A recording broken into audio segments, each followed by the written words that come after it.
Agent 47 has been the arbiter of death for decades now, using his finely honed skill set in a variety of dirty business around the world.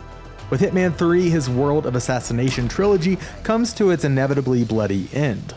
Over these 3 games, IO Interactive boldly set out to create a seamless Hitman experience that felt consistent from the tutorial mission to the conclusion. After playing through this stunning finale, I'm relieved that the studio stuck the landing. Every mission in the final arc is a statement, demonstrating a mastery of level design and a darkly playful willingness to subvert expectations laid out 5 years ago. Hitman 3 is not a good place to begin your Hitman journey, but it's a satisfying way to say goodbye.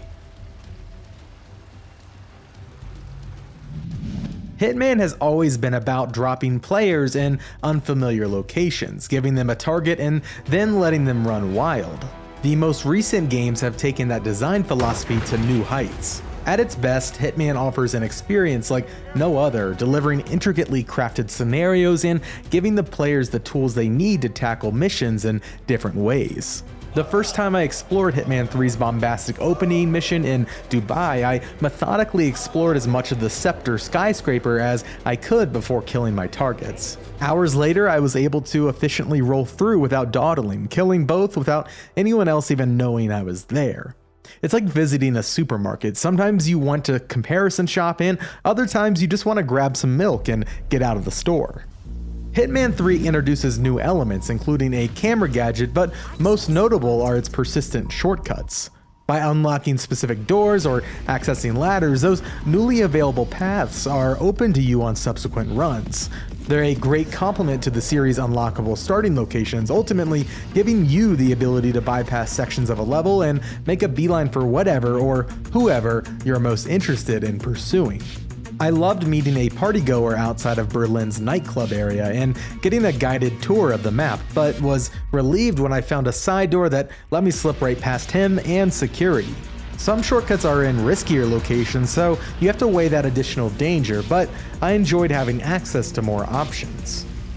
IO Interactive has been crafting these types of missions for years now, and that experience shows. Nearly every mission introduces something that upends what longtime players have come to expect. The end goal of killing your targets is always part of the deal, but Hitman 3 proves that there's still plenty of room for variety.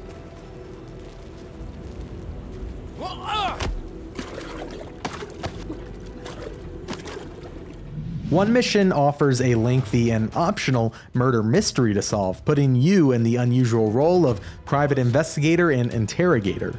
In another, you begin without having any knowledge of your target's identities. Working without intel, you have to methodically observe and listen to conversations before springing into action. If you're impatient, you can simply go on a rampage and hope for the best.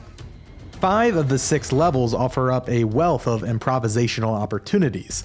I spent nearly 2 hours infiltrating a high-tech firm in China and was captivated by just about every moment. The final mission is more linear than the others, but it's no less satisfying.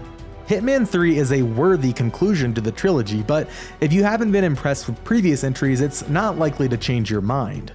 Its improvements, welcome as they may be for longtime fans, are incremental upgrades rather than the larger leaps that you might be accustomed to seeing in more traditional sequels. I enjoy its slow burn pacing and love the tension that comes from slipping past guards unnoticed. I love looking at each level as its own weird puzzle, and something about poking the simulation to see what is and isn't possible really clicks with me.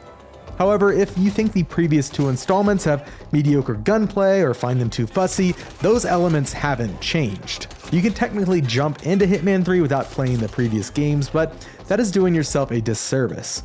Much of the game's emotional and narrative weight hinges on you having experienced the trilogy. Hitman 3 concludes a chapter in the greater Hitman story, but it doesn't feel like an ending. There's an abundance of content and side activities on offer, and the trilogy as a whole is bound to be a long-term destination for would-be assassins.